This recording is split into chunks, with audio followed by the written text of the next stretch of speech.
The stars burned cold above Earth when the Dominion arrived. Their ships descended like iron mountains, blotting out the sun over every major city. The vessels were not elegant or beautiful. They were functional, brutal things, designed by a civilization that had spent 10,000 years perfecting the art of conquest. Commander Vec stood on the bridge of the flagship, his three eyes scanning the primitive planet below with something approaching boredom. "Another world," he said to his second officer. The Dominion had conquered 847 species across the galaxy. They had fought creatures that could breathe fire, beings made of pure energy, hive minds that controlled millions of bodies, and countless others. Each time, the Dominion had won. Not through luck or superior numbers, but through perfect understanding. They had reduced warfare to mathematics, to pure calculation. Their absolute war theory could predict the outcome of any conflict before the first shot was fired.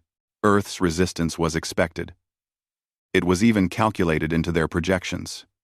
Humanity fought with nuclear weapons, with biological warfare, with everything they had. Cities burned. Millions died in the first week. The Dominion's response was measured and precise. They disabled nuclear capabilities, destroyed military installations, and began their systematic occupation. By their calculations, Earth would surrender within 3 months. But something was different about humans. They kept fighting even when the mathematics said they should stop. They launched attacks that made no tactical sense. They died for causes that offered no logical benefit. Commander Vec found this both frustrating and fascinating. "Their behavior is irrational," his tactical officer reported. "They continue resistance even when survival probability reaches 0. Then we will study them," Vec decided. "We will understand this irrationality and add it to our calculations." The war ground on. Humans fought in the ruins of their cities, in the mountains, in the deserts. They used guerrilla tactics, hit-and-run attacks, anything to slow the inevitable. The Dominion adapted to each strategy, their algorithms learning and predicting. But still, humans surprised them. Not enough to win. Never enough to win, but enough to delay. In the Appalachian Mountains, a human resistance cell had been particularly troublesome. They had destroyed 3 Dominion supply convoys and killed nearly 200 soldiers. Vec decided to deal with them personally. He led a force of 500 elite warriors into the forested mountains, following the human patterns his computers had identified. The battle was brief but intense. Humans poured gunfire from hidden positions. They used the terrain expertly, turning the forest into a maze of death.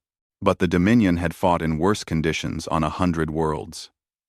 They advanced methodically, using energy shields and superior firepower to overwhelm the resistance. Staff Sergeant Marcus Webb had known this day would come.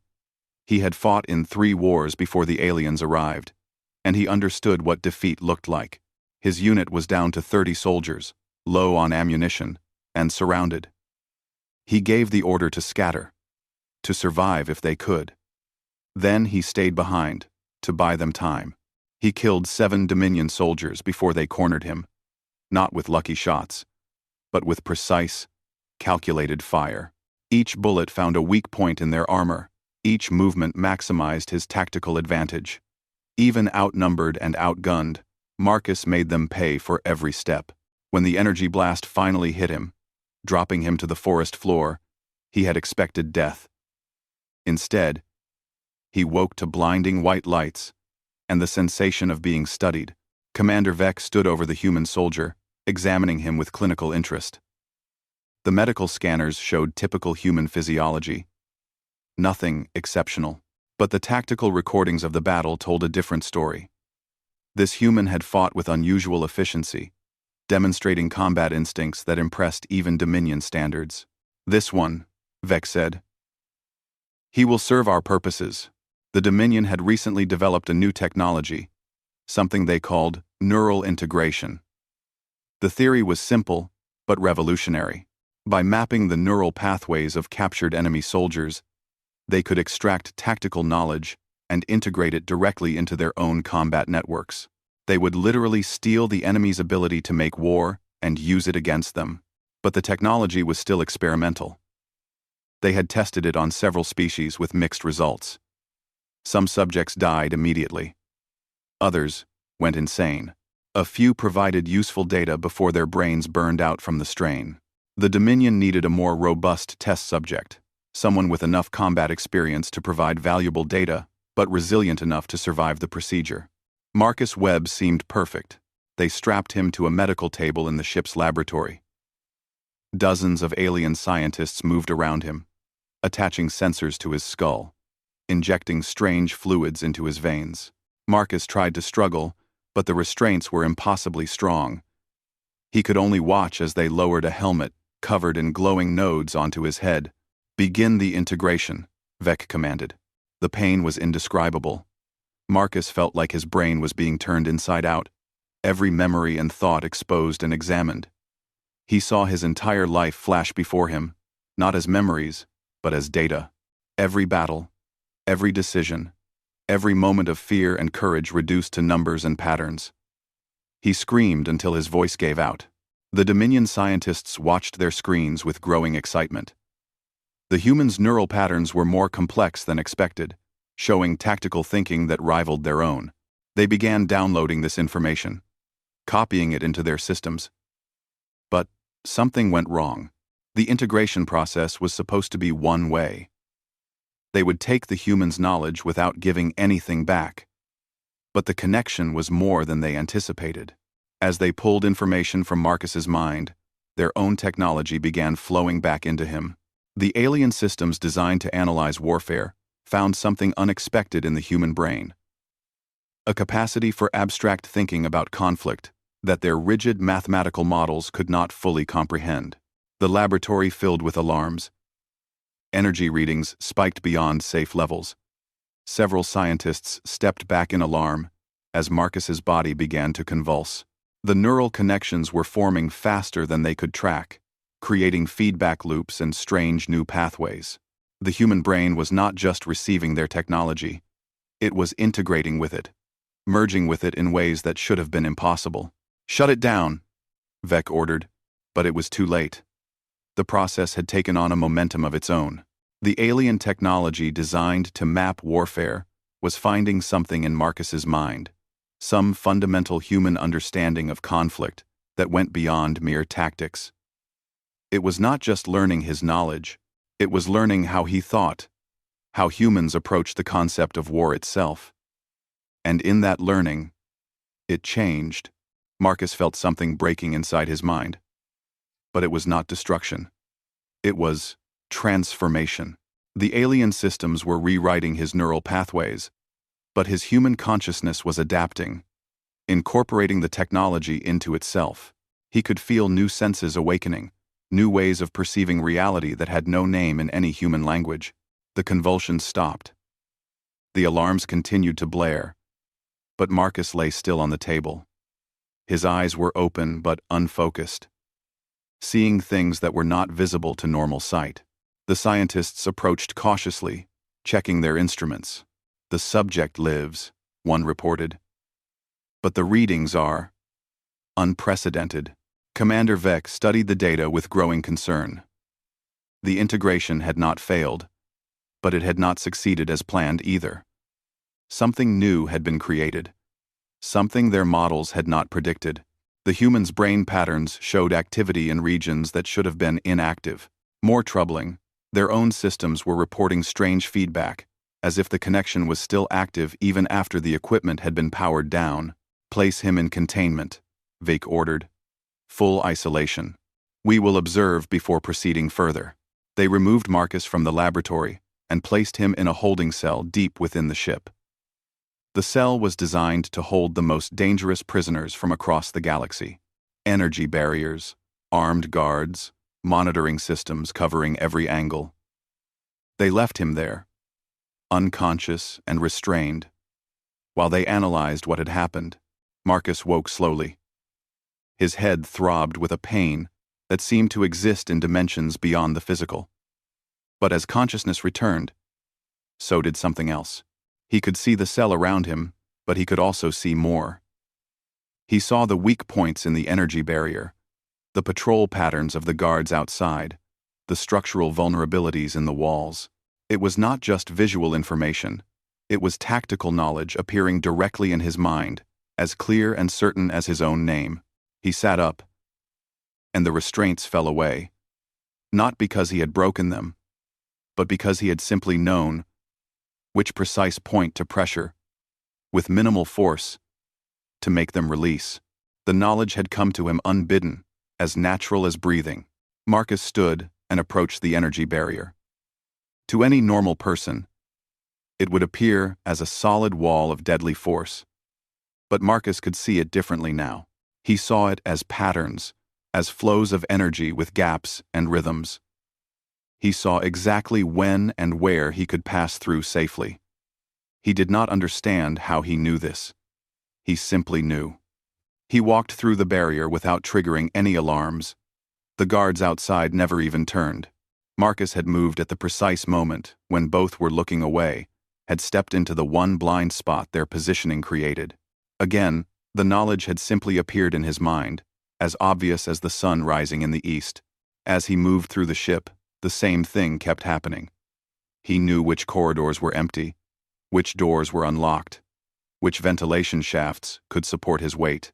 Every tactical consideration appeared before him like a map only he could read. Behind him, alarms finally began to sound. The Dominion had discovered his escape. Soldiers poured into the corridors, weapons ready, but Marcus was already gone, stealing a small transport craft and launching into Earth's atmosphere before they could organize a response. Commander Vec watched the escape with a mixture of anger and fear. The human had moved through their ship like a ghost, anticipating every security measure, avoiding every patrol. It should have been impossible. Their security systems were perfect, tested on thousands of prisoners. Yet this human had simply walked out. "Find him," Vec ordered. "Whatever we created, we must destroy it before it becomes a threat." But even as he gave the order, Vec felt a chill run through his body. The Dominion's absolute war theory had never failed before. But something told him that Marcus Webb was going to break that perfect record. The human had not just escaped their prison, he had become something new, something their mathematics could not predict. Marcus guided the stolen craft toward the mountains where his unit had made their last stand. The ship handled differently than anything he had flown before, but his hands moved across the controls with perfect confidence. He knew exactly how to pilot it, though he had never seen this technology before. The knowledge simply existed in his mind now, available when needed. As he flew, Marcus tried to understand what had been done to him. He remembered the pain, the sensation of his mind being torn apart and rebuilt, but the memories felt distant, belonging to someone else. What he felt now was clarity. A terrible, perfect clarity that showed him the world as a battlefield. Every element, a potential tactical asset or threat. He landed in a clearing and abandoned the craft. Within hours, Dominion forces would track it. But by then, Marcus would be gone. Moving through terrain, he knew better than any alien could. He had to find the resistance. Had to warn them about what was coming. What Marcus did not know, could not know yet, was that he had become something more dangerous than any weapon the Dominion had ever created. The experiment had not just given him tactical knowledge, it had turned him into a living embodiment of warfare itself, and every battle he fought would make him stronger, more dangerous, more inhuman. The war for Earth had just begun. But it would not be the war anyone expected. Marcus moved through the forest like a predator, but he was both hunter and something else entirely. Every step felt calculated, measured, perfect. His boots found the quietest spots on the ground without conscious thought. His breathing synchronized with the wind to mask any sound. These were skills he had learned over years of training, But now they operated on a different level, enhanced by something that was not quite human anymore. 3 days had passed since his escape from the Dominion ship. 3 days of moving through the mountains, avoiding patrols, and trying to understand what he had become. Marcus stopped by a stream to drink, and as he knelt by the water, he caught sight of his reflection. His face looked the same, but his eyes had changed. There was something in them now, a calculating coldness that frightened him. He closed his eyes and tried to think of his wife, Sarah, who had died in the first Dominion attacks. He tried to remember the pain of loss, the human emotion that had driven him to keep fighting, but the memory felt thin, distant. What came more easily was the tactical analysis of her death, the trajectories of the Dominion weapons, the optimal cover positions she should have used. Even his grief had been processed into data. What did they do to me? Marcus whispered to the empty forest. The answer appeared in his mind unbidden. Neural integration with Dominion tactical systems. Partial merger of human consciousness with alien warfare algorithms. Estimated 73% retention of original personality. Increasing tactical processing capability with each combat engagement. The information simply existed, as if he was reading his own technical specifications. Marcus stood and continued moving. He had to reach the resistance base in the valley. Had to find people who could help him understand this. But with each hour that passed, he felt less like Marcus Webb and more like a weapon searching for a target. Behind him, the Dominion deployed their forces with unusual urgency. Commander Vec had mobilized 3 full battalions to search for one human. His officers questioned the commitment of resources, but Vec knew what they did not. The readings from Marcus's escape had shown something impossible. The human had not just learned their tactics, he had evolved beyond them. A patrol of 12 Dominion soldiers moved through a mountain pass, scanning for any sign of the escaped prisoner. They were elite warriors, veterans of dozens of campaigns across the galaxy. They moved in perfect formation, covering all angles, communicating through encrypted channels. By every tactical measure, they were unbeatable. Marcus watched them from a ridge 200 meters away. He could see their formation, their weapon capabilities, their communication patterns. But more than that, he could see the future. Not literally, but tactically. He saw every possible move they could make, every response to every action, branching out like a tree of probability. And in that tree, he saw exactly how to kill all of them without taking a single hit. The knowledge disturbed him. Part of Marcus, the part that was still human, wanted to avoid conflict. These soldiers were just following orders, like he had once done. But another part of him, the part that was growing stronger, saw them only as targets, as problems to be solved through optimal application of force. He tried to move away, to avoid engagement. But his body would not fully obey. His hand reached for the Dominion rifle he had taken from the ship. His feet moved to a better firing position. The tactical imperatives were overriding his conscious choices. Marcus fired 6 shots in 4 seconds. Each bullet found its target with impossible precision. Soldiers fell before they could raise their weapons. Each one hit in the exact weak point of their armor that Marcus somehow knew existed. The remaining soldiers scattered for cover, their training taking over. But Marcus had already predicted their movement. He was repositioning before they reached safety, his shots intercepting them mid-stride. In 20 seconds, all 12 soldiers were down. Marcus stood in the aftermath, breathing normally, his heart rate barely elevated. The tactical part of his mind was already analyzing the engagement, cataloging the data, learning from it. But the human part was screaming in horror at what he had just done. "No," Marcus said aloud. "I'm not a killer. I'm a soldier. There's a difference." But was there? The line seemed increasingly blurry. He moved away quickly before more patrols arrived. As he ran, Marcus noticed something strange. His body felt different, stronger, faster. His reflexes seemed sharper than before the battle. It was as if the combat itself had enhanced him somehow, fed some alien system inside him that grew through conflict. The thought terrified him more than anything the Dominion had done. Commander Vec received the report of the patrol's destruction with grim acceptance. 12 elite soldiers eliminated without landing a single shot. The human had not just escaped. He had become something deadlier than anything in the Dominion's extensive catalog of threats. Increase the bounty, Vec ordered. I want every available unit searching for him. And send word to High Command. We may have created something that threatens more than just this planet. His second officer looked shocked. Commander, surely you exaggerate. It is one human. You did not see the tactical analysis, Vec replied, pulling up holographic displays of Marcus's escape. He moves with perfect efficiency. Every action is optimal. He fights as if he knows what we will do before we do it. This is not training or experience. This is something new. The second officer studied the data, and his 3 eyes widened. How is this possible?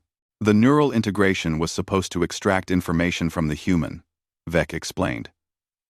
But instead, it created a feedback loop. Our tactical systems merged with his human creativity. The result is a hybrid intelligence that processes warfare in ways we never conceived. He does not just fight. He exists within the conceptual space of combat itself. Then we must destroy him immediately. Yes, Vec agreed. But I fear it may already be too late. Marcus reached the valley by nightfall. The resistance base was hidden in an old mining complex, invisible from aerial surveillance. He approached cautiously, knowing that trigger-happy guards might shoot first and ask questions later. But as he got closer, something strange happened. The guards were arguing. What should have been a routine patrol had devolved into a heated dispute about watch rotations. Voices were raised. Weapons were being handled more aggressively than necessary. The tension was palpable, like violence hanging in the air waiting to happen. Marcus realized with growing horror that he was causing it. His presence somehow amplified conflict, made aggression more likely. The alien technology had not just made him a better fighter. It had made him a catalyst for warfare itself. He backed away carefully, and the argument began to cool. The guards returned to their posts, confused about why they had gotten so angry. Marcus waited an hour before approaching again, testing his theory. Sure enough, the closer he got, the more agitated the guards became. This was bad, very bad. If he could not even approach friendly forces without causing violence, how could he help the resistance? How could he exist around other humans at all? Marcus decided to test the limits of this effect. He found a small group of resistance fighters on patrol, a mile from the main base. He observed them from a distance, watching their behavior. They were calm, professional, working together well. Then, he moved closer. Within 10 minutes, small disagreements began. Someone's joke landed wrong. Someone else took offense. What should have been minor friction escalated into shouting. One soldier shoved another. Weapons were raised in anger, not at enemies, but at each other. Marcus fled before it went further, and behind him, the soldiers slowly calmed down, looking confused about what had just happened. He spent the night in a cave 3 miles from the base, trying to understand what he had become. The tactical knowledge was one thing, something he could perhaps control or manage. But this other effect, this ability to amplify conflict, was beyond his control. He was becoming a living weapon of war, and the weapon did not distinguish between friend and enemy. Morning brought a new horror. Marcus woke to find his hands had been moving during sleep, drawing tactical diagrams in the dirt. Attack plans, defensive positions, kill zones. His unconscious mind had been planning warfare while he slept, working through problems he had not even considered while awake. He tried to remember his dreams. There had been something about Sarah, but he could not recall details. Instead, his mind was filled with firing solutions, troop movements, and casualty projections. His humanity was being eroded, replaced by pure tactical calculation. Marcus made a decision. He would approach the resistance base during daylight, openly, giving them time to prepare. He would warn them about what he had become, about the effect he had on others. If they decided to shoot him, perhaps that would be for the best. At least then, the weapon would be destroyed before it caused more harm. He walked down the mountain path toward the base, hands raised above his head. The guards spotted him immediately, weapons trained on his chest. Marcus could see a dozen ways to disarm them, to reach cover, to survive. The tactical knowledge flowed like water. But he forced himself to remain still, to submit. "I'm Marcus Webb," he called out. "Staff Sergeant, U.S. Army. I need to speak with Colonel Chen. It's urgent." The guards did not lower their weapons, but they did not fire either. Marcus could feel the tension rising, his presence making them more aggressive. One guard's finger tightened on the trigger. Another shifted his stance to a more attack-ready position. The violence was building like a storm. "Please," Marcus said. "I know I'm causing this. Whatever you're feeling, whatever anger is building, it's coming from me. You need to know that before you let me into the base. I'm dangerous, but not in the way you think." One of the guards spoke into a radio. There was a long pause, then a response. "Colonel Chen says bring him in, but if he makes any hostile move, kill him immediately." They bound his hands and blindfolded him before leading him into the complex. Even blind, Marcus could sense the layout, could feel the tactical possibilities. He knew how many guards there were, where the weapons were stored, the best routes for infiltration or escape. The knowledge was automatic, unavoidable. Colonel Sarah Chen was a hard woman made harder by years of losing wars. She had commanded the Eastern Resistance for 6 months, watching her forces dwindle with each engagement. She had heard about Marcus Webb, about the man who had held off an entire Dominion company to save his squad. She had hoped he was dead rather than captured. Death was kinder than what the aliens did to prisoners. So when they brought him into her office, she was surprised to see him apparently unharmed, more surprised to see something wrong in his eyes, something that made her hand drift toward her sidearm without conscious thought. "Staff Sergeant Webb," she said formally. "You were reported as captured 3 weeks ago." "I was," Marcus replied. His voice was calm, but Chen felt an unreasonable anger rising in her chest, a desire to hurt him for no logical reason. "How did you escape?" "I'm not sure I can explain it properly," Marcus said. "The Dominion did something to me. An experiment. It went wrong. Now, I'm different." "Different how?" Chen's hand was fully on her pistol now, though she could not explain why. Marcus had made no threatening moves, yet every instinct screamed that he was dangerous. "I can see tactics like others see colors," Marcus explained. "I know things I shouldn't know. And worse, I make people around me more violent. You feel it now, don't you? An urge to hurt me? That's what I do. I amplify conflict." Chen realized he was right. Her anger was irrational, sourceless, growing. She forced her hand away from her weapon through sheer willpower. "Why come here?" she asked. "Why not stay away if you know you're dangerous?" "Because we're losing this war," Marcus said simply. "And I think I might be able to change that. The Dominion made me into a weapon. Maybe we can aim that weapon at them." Chen studied him carefully. The tactical officer in her saw the potential. One man who could turn battles, who could bring victory where defeat seemed certain.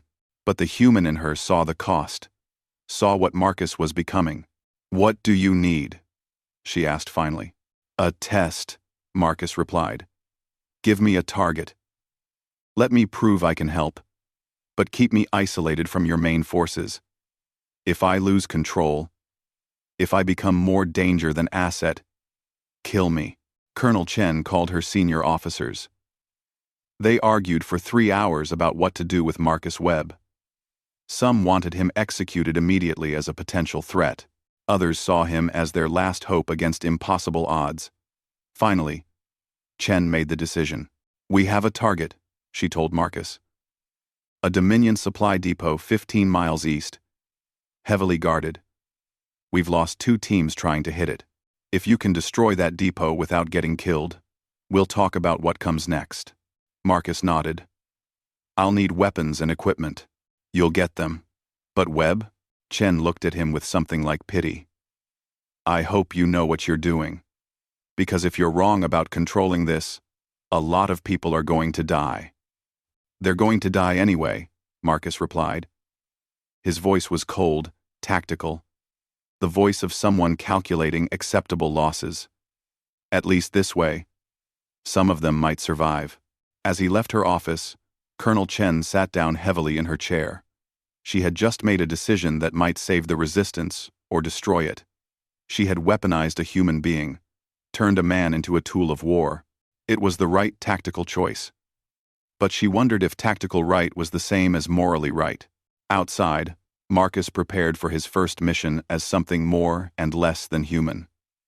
He checked weapons with mechanical efficiency, planned his approach with inhuman precision, and deep inside, the part of him that was still Marcus Webb screamed at what he was becoming.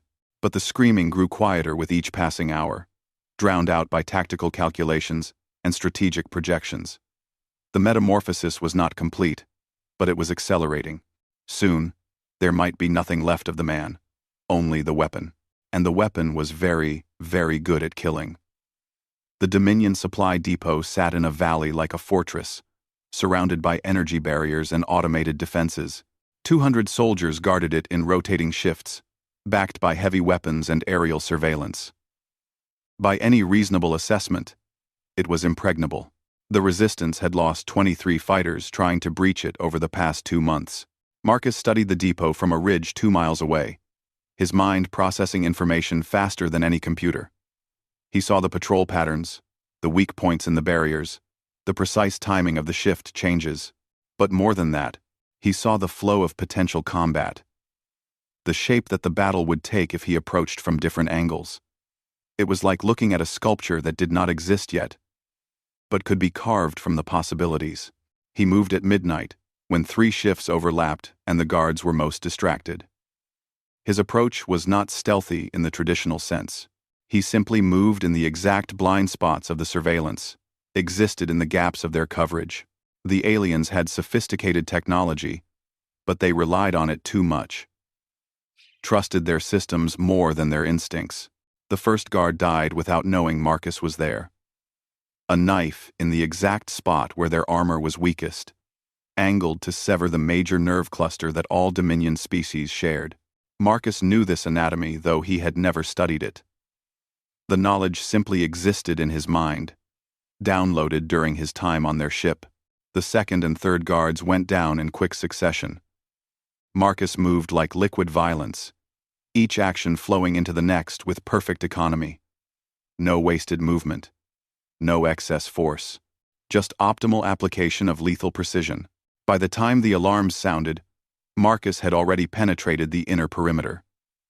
50 soldiers converged on his position, but he was not there anymore.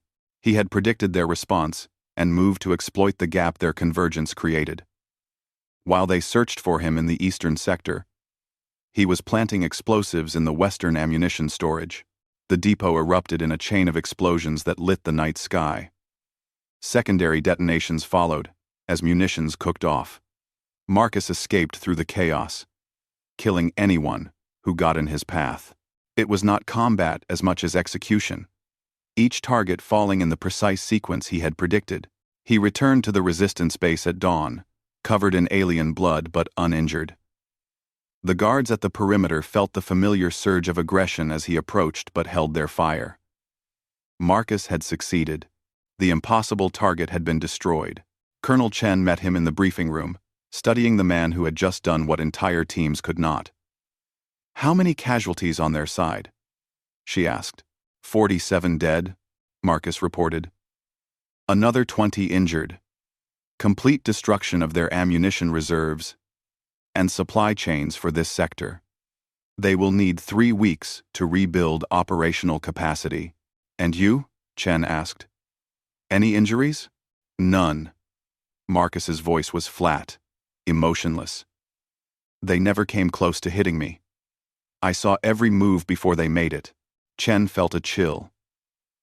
This was not confidence. It was certainty, absolute and inhuman.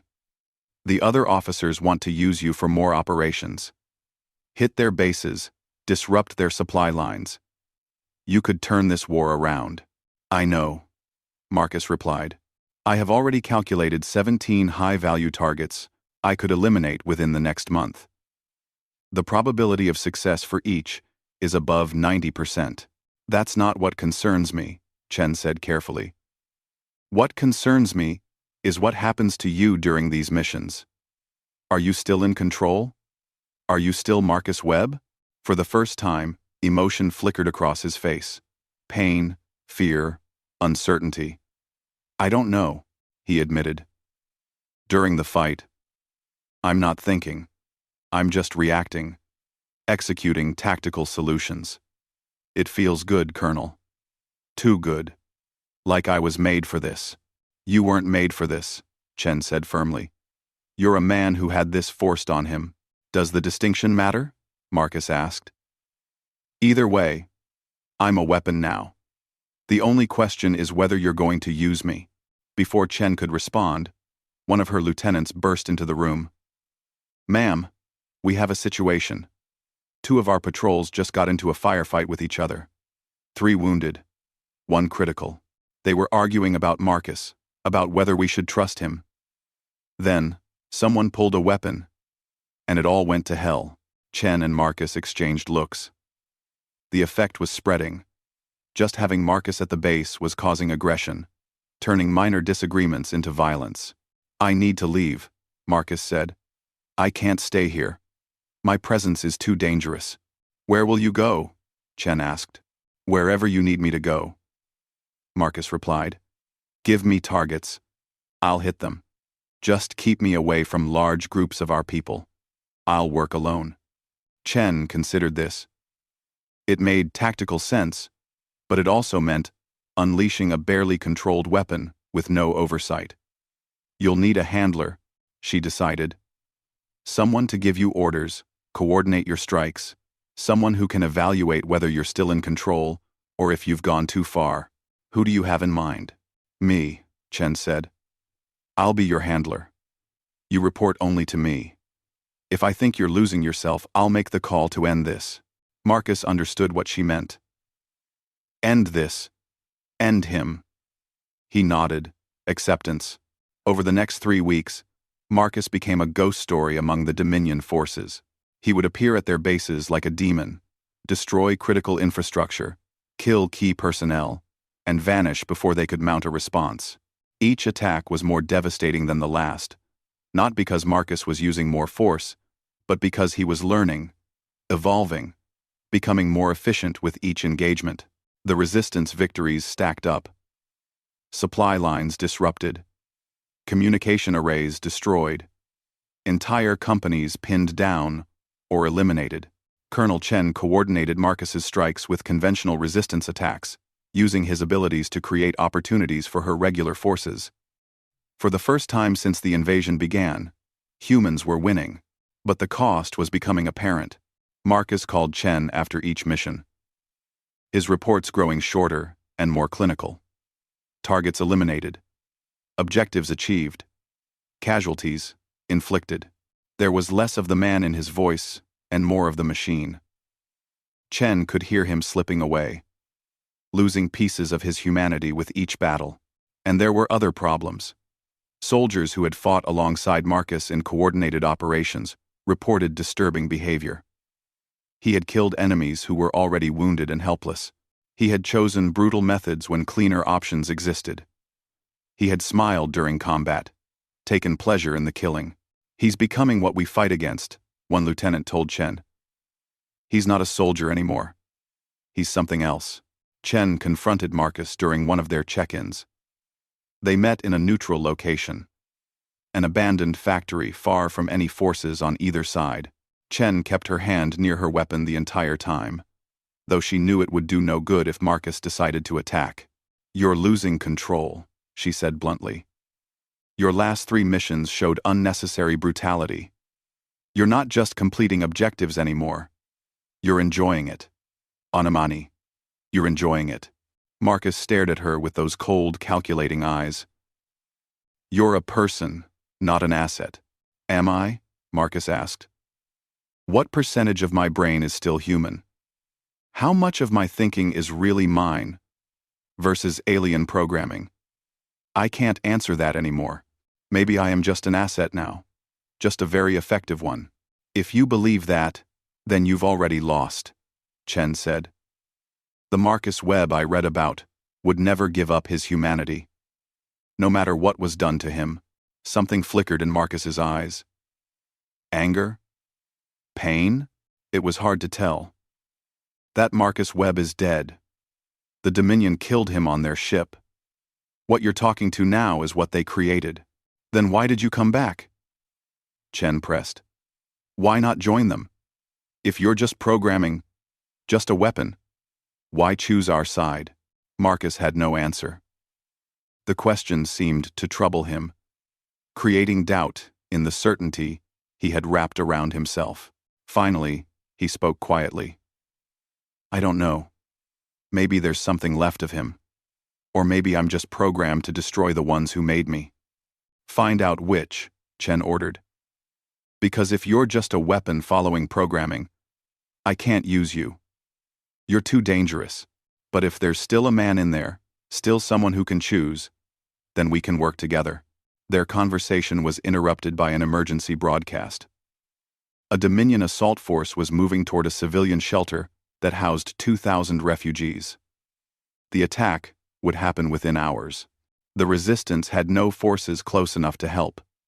The civilians would be slaughtered. Marcus was already calculating response scenarios, his mind processing options. I can reach them in time, he said. But the Dominion force is large. 300 soldiers plus armor support. Even with my abilities, I cannot guarantee I can stop them all. Then don't stop them all, Chen said, making a decision she knew she would regret. Just slow them down long enough for the civilians to evacuate. Can you do that? Crossa. Crossa. Crossa. Crossa. Crossa. Crossa. Crossa. Crossa. Crossa. Marcus ran the numbers, the probabilities. His chances of survival were low, very low. The tactical part of his mind suggested alternative approaches. Strategies that would save his life at the cost of civilian casualties. But something else, some stubborn human part, rejected those options. I'll do it, he said. But Colonel, if I don't survive this, you should know something. The Dominion fears me, not because I'm dangerous to their soldiers, but because I represent something they don't understand. I'm proof that their perfect warfare theory is wrong. That humans can be unpredictable, can become something they never calculated. Make them know that. Make them understand they lost this war the moment they tried to turn me into a weapon. Chen nodded, understanding this might be the last time she spoke to Marcus Webb. Good luck, Sergeant. Marcus moved fast, pushing his enhanced body to its limits. He reached the civilian shelter 3 hours before the Dominion force arrived, giving the refugees time to start evacuating. But the process was slow, disorganized. They would never all get out in time. He established defensive positions in the ruins surrounding the shelter, preparing for a battle he knew he could not win. 2,000 civilians against 300 elite soldiers with armor support. The mathematics were impossible. But mathematics had never accounted for a man who had become a battlefield himself. The Dominion forces arrived in perfect formation, advancing with practiced efficiency. Their commander had been briefed about the escaped human, about his abilities. They came prepared, with overlapping fields of fire, redundant communication, and strict orders to operate as a unified force. Marcus opened fire from 3 different positions within 60 seconds, making them think there were multiple defenders. He moved through the ruins like a ghost, using the terrain with inhuman precision. Each shot was perfect, finding weak points, killing efficiently, but there were too many. For every soldier he killed, 3 more took their place. The battle became a nightmare of tactical perfection from both sides. The Dominion adapted to his strategies, closed his escape routes, forced him into a shrinking defensive perimeter. Marcus fought with everything he had become, using abilities that should not exist.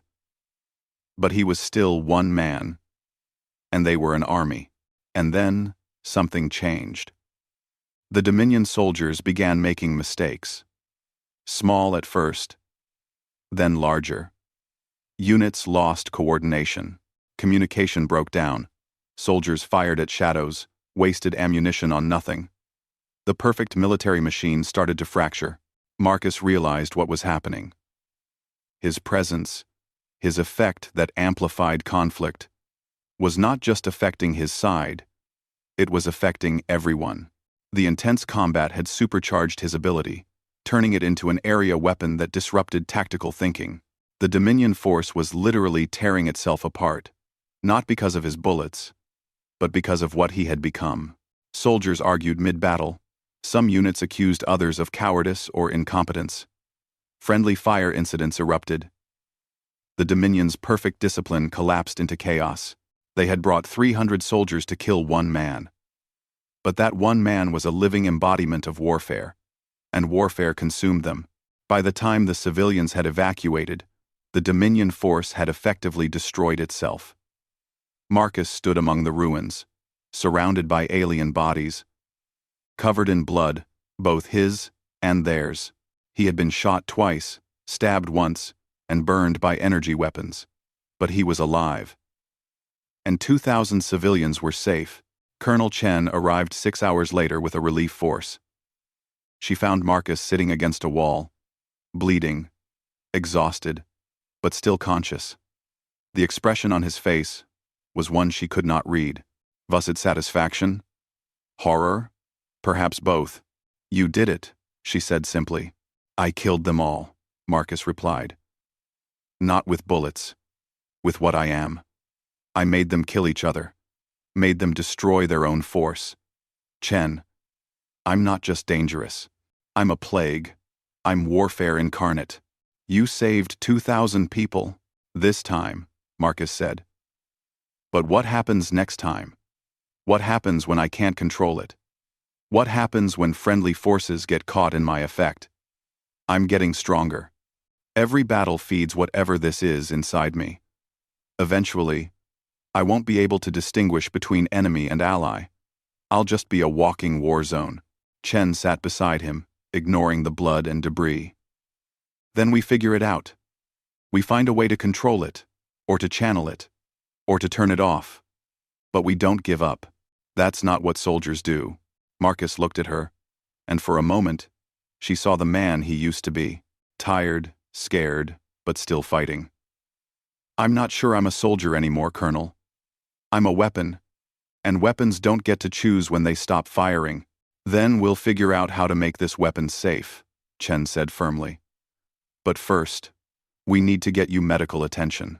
As they moved toward the transport, Marcus felt something inside him growing, evolving. The battle had changed him again, pushed him further along the transformation. He could feel the tactical awareness expanding, the ability to cause conflict strengthening. He was becoming more powerful and less human with every engagement. The question was whether anything of Marcus Webb would survive the process. And if nothing did, what would be left in his place? A savior who could win the war, or a monster that would consume everyone, friend and enemy alike? The answer, Marcus feared, would come sooner than anyone wanted. Because the Dominion had noticed him now. Really noticed him. And they were not going to send soldiers anymore. They were going to send something much worse. Commander Vec stood before the Dominion High Command, his 3 eyes downcast in submission. The holographic projections of the council members towered above him, their faces showing the cold disapproval that preceded execution. He had failed. One human had disrupted operations across an entire planetary sector. The mathematics said this was impossible. Yet, it had happened. Explain, the First Council demanded. How one primitive has caused more damage than entire rebel armies on other worlds. The human is no longer primitive, Vec replied carefully. The neural integration experiment created something beyond our models. He does not fight according to any tactical doctrine we understand.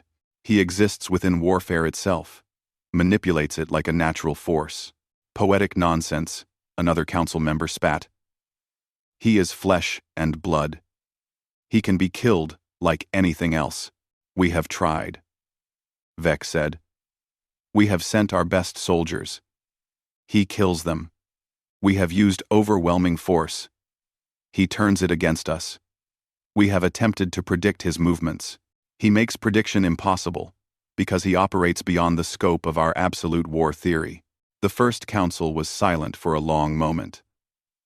The Dominion had never encountered a problem that could not be solved through proper application of force and calculation. Their entire civilization was built on the certainty of their warfare mathematics. If one human could break that certainty, what did it mean for the entire Dominion? We will deploy the War Master caste, the first council decided. 50 of our finest warriors, those who have ended civilizations. If this human is truly as dangerous as you claim, they will be sufficient. And if they fail, we will initiate Protocol Omega. Vec felt his blood chill. Protocol Omega. Total planetary sterilization. The complete elimination of all life on Earth, humans and Dominion forces alike, to prevent any possibility of the threat spreading. It was the nuclear option, used only 3 times in their entire history. Surely that is excessive, Vec protested. The cost of allowing this anomaly to continue is higher. The first council interrupted. You created this problem, Commander. We are solving it. The War Masters deploy within the solar cycle. You will coordinate their efforts. If you fail again, you will share the planet's fate. The holographic projection ended, leaving Vec alone in the command center. He had seen the War Masters fight. They were not soldiers. They were artists of destruction, trained from birth in the perfection of killing. Each one was worth 100 normal warriors. 50 of them together had once exterminated an entire species in a single day. But as Vec reviewed the data on Marcus Webb, he felt something he had not experienced in his long military career. Fear, not for himself, but for the War Masters. Because the human was evolving, growing stronger with each engagement. By the time the War Masters arrived, what would he have become? Marcus lay in a medical bay deep within the Resistance complex, his body healing from the wounds of the civilian shelter battle. The Resistance doctors marveled at his recovery speed. Injuries that should have taken weeks to heal were closing in days. His body was adapting, optimizing itself for combat just like his mind had. Colonel Chen visited him daily, bringing reports and making decisions about how to use their most dangerous asset. But she also came to check on the man, to see if Marcus Webb still existed inside the weapon he had become. We're winning, she told him during one visit. For the first time since the invasion, we're actually pushing them back. The Dominion is retreating from 3 sectors. Your strikes have disrupted their supply chains so badly they can't maintain their positions. That's good, Marcus said, but his voice was flat, mechanical. He was staring at the ceiling, his mind clearly somewhere else. Marcus, where are you right now? Chen asked gently. Planning, he replied. There are 17 Dominion installations within striking distance. I'm calculating optimal attack sequences, resource requirements, casualty projections. I can't stop thinking about it, Chen. Even when I'm resting, my mind is waging war. Then stop, Chen ordered. That's an order. Take a break from the tactical thinking. Talk to me as a person, not as a weapon. Marcus tried. He really tried. But the thoughts kept coming. Tactical information flowing like a river he could not dam. I don't think I can anymore, he admitted. It's not something I turn on and off. It's what I am now. Do you understand? I don't have thoughts about tactics. I am tactical thought. Chen felt her heart break a little. She was losing him, watching a good man dissolve into pure warfare. What can I do to help? Find a way to end this quickly, Marcus said, and for a moment his voice carried real emotion. Find a way to win before I become something that can't be allowed to exist. Because I can feel it, Chen. I'm changing. Every battle, every kill, every moment of violence feeds the transformation. Soon, there won't be anything human left. Just a walking war that kills everything around it. Before Chen could respond, alarms blared throughout the complex. Multiple Dominion signatures approaching fast. Big ones. The sensor operators reported contacts unlike anything they had seen before. 50 ships, each carrying a single warrior, moving with speed and precision that made normal Dominion forces look clumsy.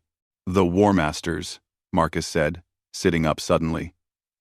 His eyes went distant as tactical information flooded his awareness. They're sending the War Masters, elite killers, trained for decades, enhanced beyond normal Dominion physiology. This is new. This is escalation. Can we fight them? Chen asked. Marcus ran probabilities, calculated scenarios. Not in conventional combat. They're too skilled. But his eyes focused on something only he could see. There's a way. It's risky. It might work. Or it might kill everyone within 10 miles. Explain, Chen demanded. My presence amplifies conflict, Marcus said, speaking rapidly as the plan formed. What if I don't fight them directly? What if I turn an entire area into a combat amplification zone? Make the conflict itself so intense that it consumes everything, including me? That's suicide. Maybe. Marcus acknowledged. But it's tactical suicide. There's a difference. Colonel, these War Masters are coming to kill me specifically. They'll tear through your forces like paper to reach me. This way, I draw them to a controlled location, far from your people, and see if I can make warfare so intense that even they can't survive it. Chen wanted to refuse, wanted to find another way. But the tactical part of her, the part that had kept the resistance alive through impossible odds, saw the logic. Marcus was right. The War Masters would kill hundreds, maybe thousands of resistance fighters to reach their target.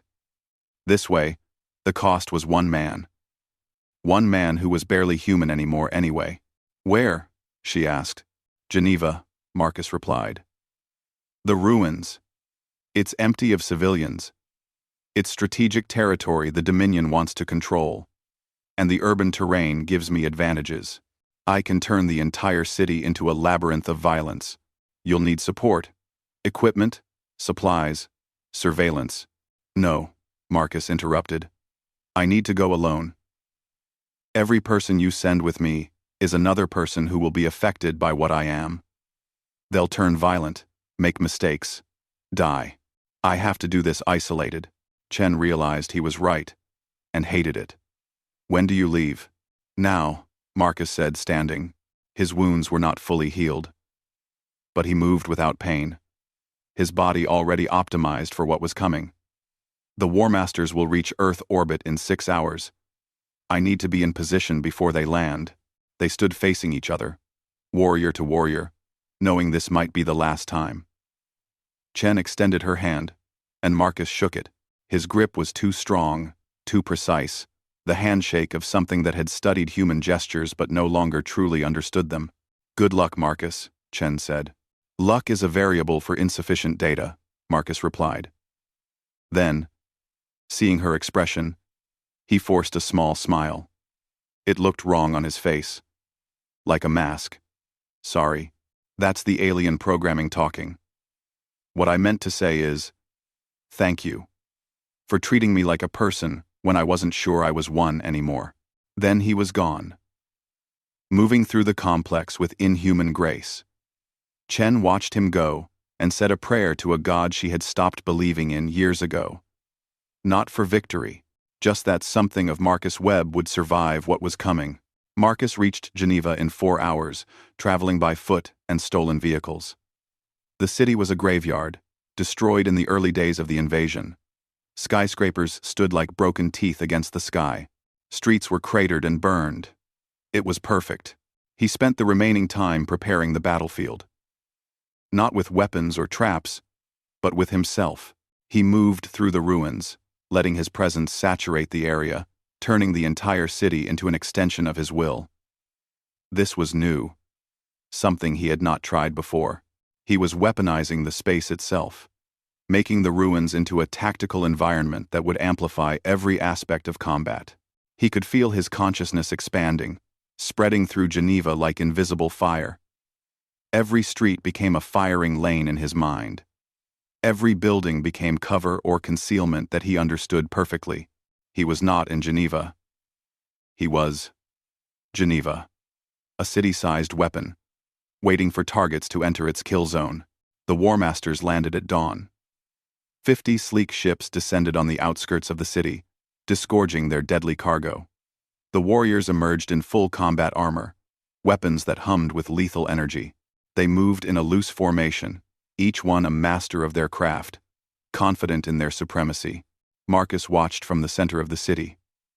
He could feel them entering his domain, feel the way his presence began to affect them immediately.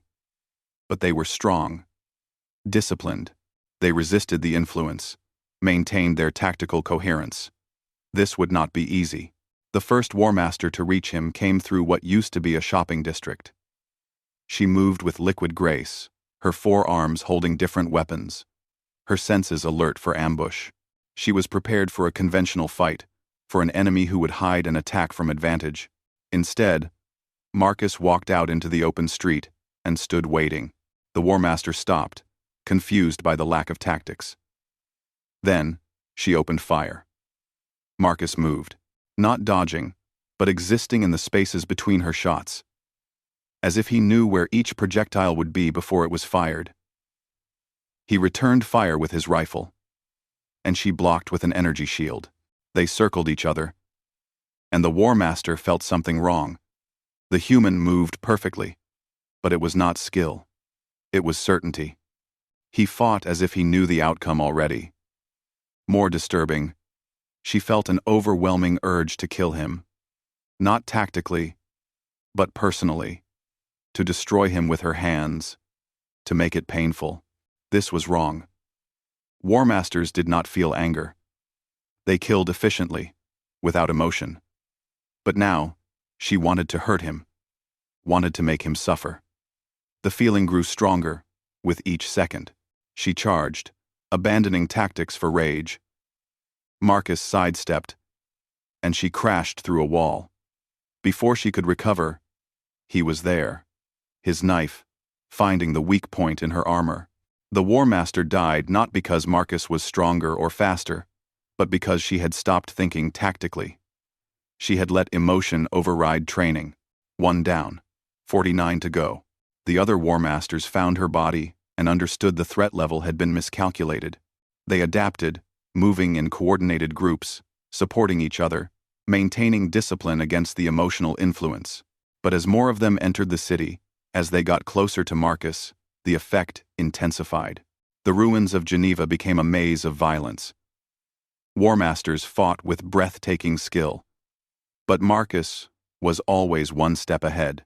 He led them into ambushes of their own design, turned their tactics against them, exploited their coordination. And always, the emotional influence grew stronger. Fights between War Masters erupted. Small disagreements about strategy became shouting matches, then turned physical. The perfect warriors began to fracture, their discipline eroding under the weight of Marcus's presence. They were not just fighting him, they were fighting each other, fighting themselves, fighting the very concept of coordinated warfare. Marcus moved through the chaos like a conductor, leading an orchestra of destruction. He was not just participating in the battle, he was the battle. Every shot, every explosion, every death was part of a larger pattern only he could see. The city had become an extension of his will, and that will was pure, focused violence. But the cost was devastating. Marcus could feel himself disappearing, his personality dissolving into tactical calculations. He was not thinking about survival anymore. He was not thinking about anything except the most efficient way to kill. The human was gone. Only the weapon remained. By noon, 30 War Masters were dead. The survivors had abandoned coordination entirely, each one fighting alone. Consumed by rage and tactical paranoia, they killed each other as often as they targeted Marcus. The ruins of Geneva had become a self-perpetuating engine of violence, fed by the presence of a man who had become warfare incarnate. Commander Vec watched from orbit, the tactical feeds showing him a nightmare. His finest warriors, the elite of the elite, were destroying themselves, and at the center of it all stood one human, seemingly untouched, orchestrating destruction with casual perfection. "Initiate Protocol Omega," Vec ordered quietly. "Target, Geneva, and surrounding 100-mile radius. Sterilization depth, complete. Authorization code, VEC 773. The weapons officer hesitated. "Sir, that will kill our War Masters and the human. They are already dead," Vec replied. "They just do not know it yet. Better a quick death from orbit than what that human will do to them." The orbital bombardment platforms began charging their weapons. In 10 minutes, Geneva would be glass. Everything within 100 miles would be reduced to atoms. The human weapon would be destroyed, along with any evidence of what the Dominion had created. In the city below, Marcus sensed the change. His awareness had expanded beyond the merely tactical. He could feel the weapons charging, could calculate the trajectory and timing. He had minutes left to live, and realized he did not care. The part of him that was still Marcus Webb understood this was wrong. He should want to survive, should fear death. But the weapon felt only satisfaction. He had completed his purpose. He had proven that even the Dominion's best could not stop him. That was enough. But then a voice crackled over his radio. "Colonel Chen, Marcus, get out of there. We're detecting massive energy buildup from orbit. They're going to sterilize the area. You need to evacuate now." The human part stirred. Chen. He remembered her. Remembered being human. Remembered that survival was supposed to matter. "I can't," he replied, his voice strange even to himself. "There are still targets. The mission isn't complete. The mission is over," Chen shouted. "You killed them, Marcus. You won. Now get out before they kill you." Marcus looked around at the ruins filled with dead War Masters, at the last few survivors tearing each other apart in berserk rage. He had won. The battle was over, but he could not seem to stop fighting, could not turn off the tactical imperatives driving him forward. "Chen," he said slowly, "I don't think I can stop. I don't think there's enough of me left to choose to stop." "Then I'm ordering you to stop," Chen said, her voice firm. "As your commanding officer, I am ordering you to evacuate immediately. You're a soldier, Marcus. Soldiers follow orders." Something in that statement reached the last human part of him. He was a soldier. Soldiers followed orders. Even when everything else was gone, that remained. It was not tactical. It was not mathematical. It was human. "Understood," Marcus said. "Evacuating now. GHevProd.com. GHev Marcus. GHevProd." He ran. Not with tactical precision, but with simple human desperation. He ran from the city as the sky above began to glow with the terrible light of Dominion bombardment weapons. He ran as the first energy beams struck, turning buildings to vapor.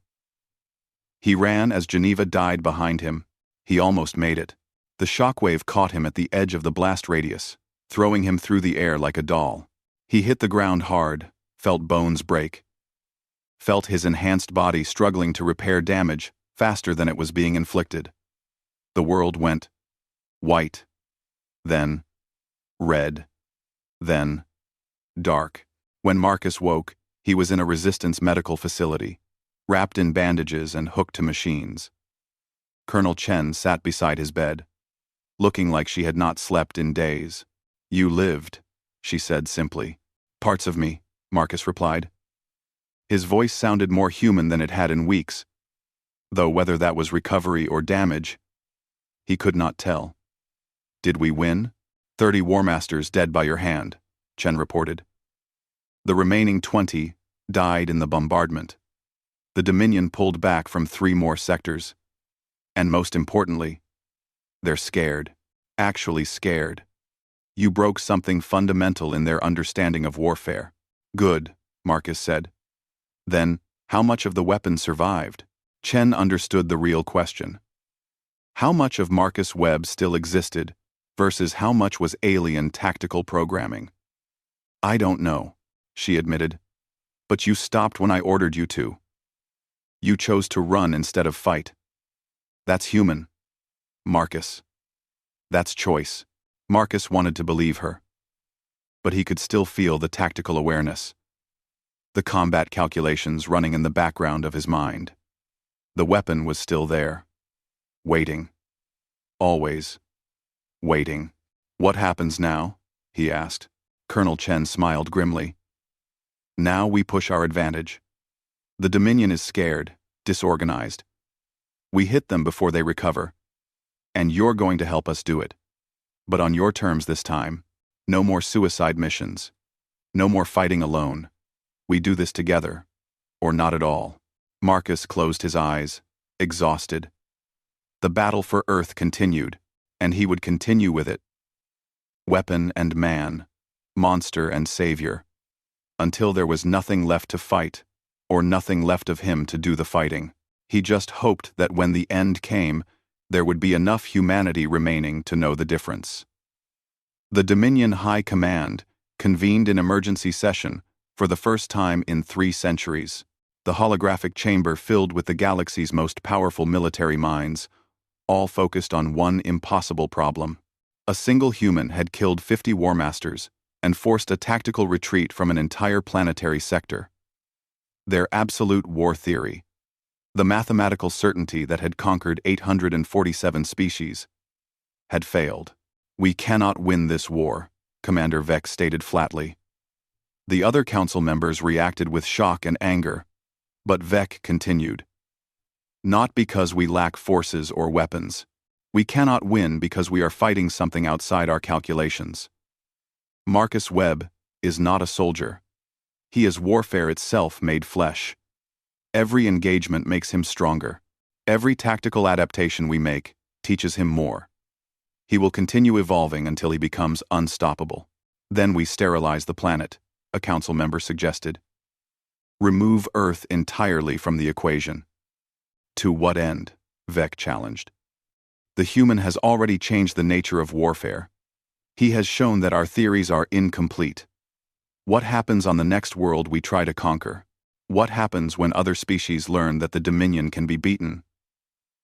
The damage is already done." Odor. The First Council was silent, processing this unprecedented situation. Finally, it spoke with the weight of 10,000 years of conquest behind it. "You are proposing surrender." "I am proposing survival," Vec corrected. "We claimed mastery of war. We were wrong. The humans showed us that war is not mathematics. It is chaos, creativity, evolution, things we cannot model or predict. If we continue this campaign, we will lose. If we lose, our empire collapses. If we withdraw now, negotiate peace, we preserve ourselves and perhaps learn from this encounter." The debate raged for hours. But slowly, inevitably, the council reached the unthinkable conclusion. For the first time in their history, the Dominion would withdraw from an occupied world not because of military defeat, but because of philosophical crisis. Marcus Webb had not just won battles, he had broken their understanding of war itself. On Earth, Marcus recovered slowly from his wounds. The Geneva bombardment had nearly killed him, And even his enhanced healing could not fix everything immediately. He spent weeks in the medical bay, his body repairing itself while his mind continued its relentless tactical processing. Colonel Chen visited daily, bringing updates about the war, and sometimes just sitting in silence. She watched Marcus struggle with what he had become, watched him try to find balance between the weapon and the man.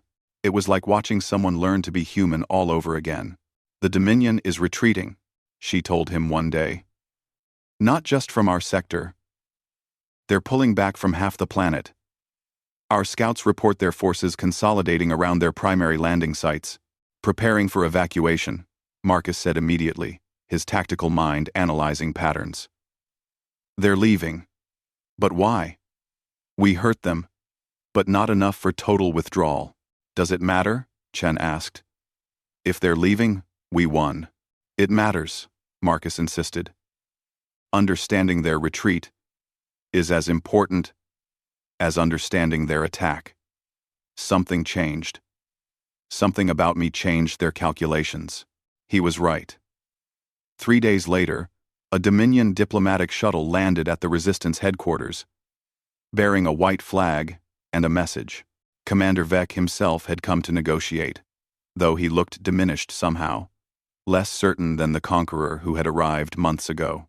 Colonel Chen met him in a neutral conference room, with Marcus present, but standing in the shadows.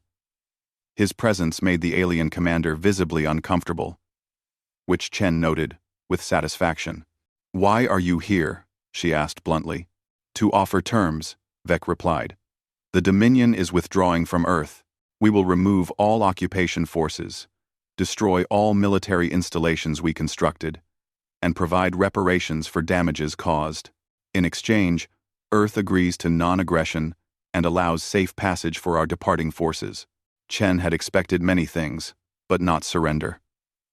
"You're just leaving? After everything?" "We are leaving because of everything," Vec said, his 3 eyes focusing on Marcus in the corner. "Because of him. We came here claiming mastery of war. We were wrong. Warfare is not something to be mastered.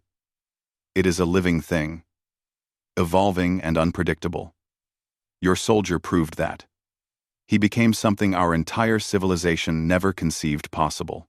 I'm not responsible for your retreat." Marcus spoke from the shadows, his voice carrying strange harmonics. "You still have overwhelming forces. You could win through attrition." "At what cost?" Vec challenged. "Every battle makes you stronger. Every engagement teaches you more. By the time we achieved victory through numbers, you would have evolved into something that could threaten our entire empire. We have calculated the probabilities. The only winning move is not to play." There was a long silence as the implications sank in. The Dominion feared Marcus not for what he was, but for what he might become. They were retreating not from defeat, but from the possibility of future defeat they could not calculate or prevent. "I accept your terms," Chen said carefully. "But I have one condition. Before you leave, you fix what you did to Marcus. You created this. You undo it." Vec's expression showed something like pity. "We cannot." The neural integration was not a simple addition of technology to biology. It was a merger, a fundamental change at the deepest levels of consciousness. Removing the alien components now would kill him. He is what he is. That cannot be undone. Marcus had known this, but hearing it confirmed felt like a door closing forever. He would never be fully human again. The weapon was permanent. "Then teach us to control it," Chen demanded. "Give us the technology to help him manage what you made him into. We will provide what data we have." Vec agreed. "But understand, we do not fully comprehend what he has become. Our scientists theorize that he is not simply using our technology. He has evolved beyond it, created something new from the merger of human and alien. He is unique, unprecedented. We cannot predict his ultimate development." The negotiations concluded quickly after that. The Dominion agreed to a full withdrawal within 1 month. They would leave behind technical data about the neural integration, though they warned it might be useless. Marcus Webb had become something beyond their science. A post-human entity that existed in the space between species. As Vec prepared to leave, he approached Marcus directly. "I wanted to tell you something," the alien commander said. "We have fought for 10,000 years. We have conquered hundreds of species. We have seen warriors beyond counting. But you are the only enemy I have ever feared. Not because of what you did, but because of what you represent. The possibility that warfare itself can evolve, can become something beyond tactics and strategy. You are a new form of life, soldier. I am glad my species will not have to face you again." "I'm not a new form of life," Marcus said quietly. "I'm a man who had his humanity stolen and replaced with weapons.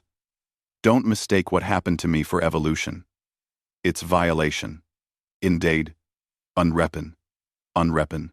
Vec nodded slowly. "Perhaps. But violation or evolution, the result is the same. You changed the nature of war. That will echo across the galaxy for generations." Then the alien commander left, and Marcus was alone with Colonel Chen in the conference room. They sat in silence, processing the impossible victory. Earth was free. The war was over. But the cost remained, standing before them in human form. "What do I do now?" Marcus asked.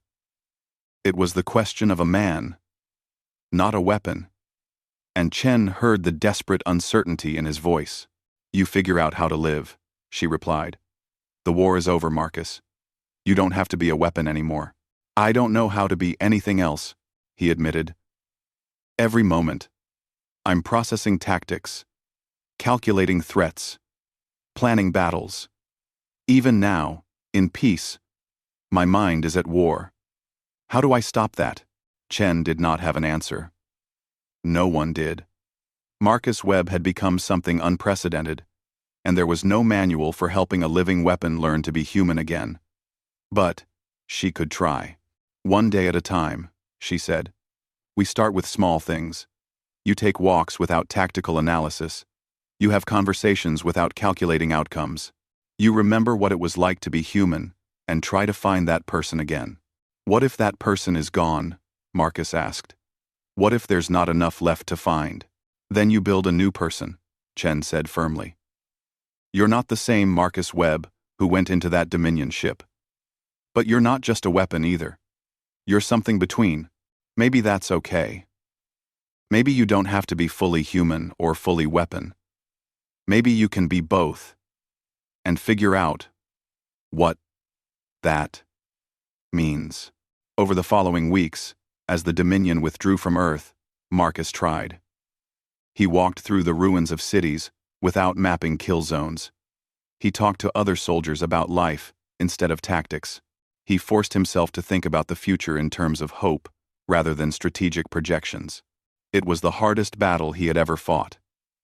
The tactical imperatives were always there, whispering in the background of his mind. Every person he met was automatically assessed as threat or asset. Every environment became a potential battlefield. The weapon would not sleep, would not rest, would not stop, but slowly, painfully, Marcus found small victories. He spent an entire hour watching a sunset, without calculating firing angles based on the light. He had a conversation with Chen that lasted 20 minutes before tactical thoughts intruded. He slept for 6 hours without dreaming of warfare. Small things, human things. Pieces of a person reassembling themselves around the core of alien technology that could never be removed. The other resistance fighters did not know how to treat him. He was a hero who had saved their world, but also something frightening and inhuman. They kept their distance, spoke to him with cautious respect, avoided being alone with him. Marcus understood. He made them uncomfortable, triggered something primal that recognized predator. Only Chen treated him like a person. She sought him out, had meals with him, talked to him about ordinary things. She was rebuilding him one conversation at a time, reminding him through simple human interaction that he was more than a weapon. 2 months after the Dominion withdrawal, Marcus stood on a hillside overlooking what used to be Denver. The city was destroyed, but people were already rebuilding. Humans had survived the impossible. They had faced extinction and refused to accept it. The sight should have filled him with hope, with pride. Instead, he felt empty. The tactical part of his mind noted optimal reconstruction plans, resource allocation, defensive positions for future invasions. But the human part felt nothing, or perhaps had forgotten how to feel. Chen joined him on the hillside, standing close enough to be present, but far enough to respect his space. "What are you thinking about?" she asked. "I'm thinking that I saved the world, but lost myself in the process," Marcus replied. "The Dominion left, but they won anyway. They turned me into something that can't exist peacefully. I'm a weapon without a war, and I don't know what that makes me." "It makes you a survivor," Chen said. "Like everyone else on this planet. Do I deserve to survive?" Marcus asked, voicing the doubt that had haunted him. "I killed thousands. I became something monstrous. Yes, it was necessary. Yes, it saved lives. But does necessity excuse what I became?" Chen was quiet for a long moment before answering.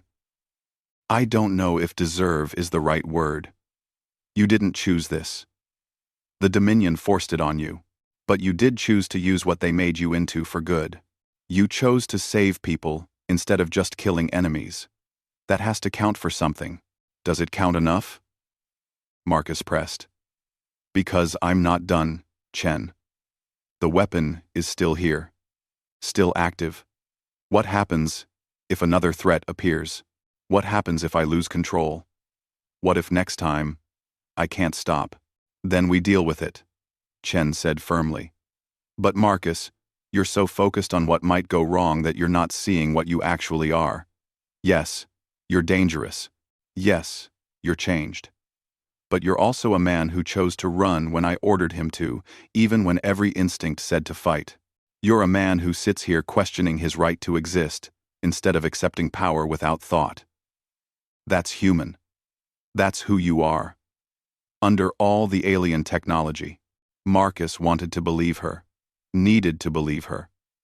But the tactical calculations kept running, analyzing threat scenarios, projecting futures where he became the very thing Earth needed protection from. "I've been thinking about the future," he said slowly. "About what I do with this power, this curse, and I have an idea." "Tell me," Chen said. "I become a guardian," Marcus explained. "Not a soldier anymore, not a weapon of war, but something that stands between humanity and whatever comes next. The Dominion feared me because I exist outside their calculations. Maybe other threats will appear that require that same unpredictability. Maybe I can learn to control this, to channel it for protection instead of conquest." "That sounds lonely," Chen observed. "Standing apart, always ready for threats that might never come." "It is," Marcus agreed. "But it's better than the alternatives. Better than losing myself completely to the weapon. Better than being destroyed. Because people are afraid of me. This way, I have purpose without war. I have meaning without constant violence." Chen nodded slowly, understanding. Marcus was choosing a path that acknowledged both what he was and what he wanted to be. Not fully human, not purely weapon, but something between. A guardian at the threshold, keeping watch over a world that feared and needed him in equal measure. "I'll support that," she said. "The resistance can become something new too. Not just fighters, but rebuilders, and you can be our insurance policy. The last line of defense, if something emerges that conventional forces can't handle." They stood together on that hillside, looking at the broken city and the people determined to fix it. The war was over, but the future remained uncertain. The Dominion would spread word of what happened on Earth, of the human who became warfare incarnate. Some species might see it as warning. Others might see it as challenge. Marcus knew his story was not over. The weapon inside him would never truly sleep. The tactical imperatives would never completely silence. But perhaps that was acceptable. Perhaps being a guardian meant living with that constant vigilance, that endless calculation, that burden of potential violence held in check. A month later, Marcus left the Resistance headquarters for the last time. He had said his goodbyes, made his arrangements, established the protocols by which Chen could contact him if genuine threats emerged. He was walking away from society, from normal life, choosing isolation over the constant struggle of pretending to be human. But before he left, Chen gave him one final gift. It was a small cabin in the mountains, the same one Marcus had lived in before the war. It had been destroyed in the invasion, but she had it rebuilt, exactly as it was. A place for him to retreat, to remember who he had been, to fight the most important battle of all, the battle to remain Marcus Webb, even as the weapon tried to consume him completely. He stood in that cabin now, 6 months after the war ended. The isolation was profound, but necessary. Out here, away from people, his presence did not cause violence. He could exist without fear of hurting anyone, without the constant tactical analysis of social situations. But he was not at peace. Peace seemed impossible for what he had become. Instead, he had found something like balance. He spent his days monitoring global communications, watching for threats, staying ready, and he spent his nights fighting against the tactical imperatives, forcing himself to remember human things, to maintain his grip on the person buried under layers of alien technology. Some days were harder than others. Some days the weapon was so strong that Marcus could barely remember why being human mattered. But he kept fighting, kept choosing to be more than what the Dominion had made him. And on the clearest nights, when the stars burned bright above his mountain retreat, Marcus Webb would stand outside and look up at the galaxy. Out there, across those vast distances, the Dominion was spreading word of what happened. A species claimed mastery of war, and a single human broke that claim. Not through superior technology or numbers, but through the unpredictable nature of human creativity and stubborn refusal to follow anyone's rules, even those written into his own biology. He was a warning to the galaxy, a symbol of what could happen when you tried to turn humanity into a weapon. And perhaps, if he was very lucky, he was also a promise. A promise that no matter how much violence and technology and tactical programming was forced upon a person, something human could survive, could choose, could remain. Marcus Webb, the man who became a battlefield, stood beneath the stars and made a simple promise to himself and to the world he had saved. He would remain. He would endure. He would be both weapon and guardian, monster and man, the impossible fusion that should not exist but did. And if another threat came, if Earth needed him again, he would be ready. Not because of programming or tactical imperatives, but because he chose to be. Because choice was the most human thing left in him, and he would not let go of it. The weapon would never sleep, but the man would never surrender. And in that tension, in that eternal struggle between what he was made to be and what he chose to be, Marcus Webb found his endgame. Not victory or defeat, not humanity or weapon, but something new, himself, flawed, dangerous, barely human, but ultimately his own. And that, in the end, was enough.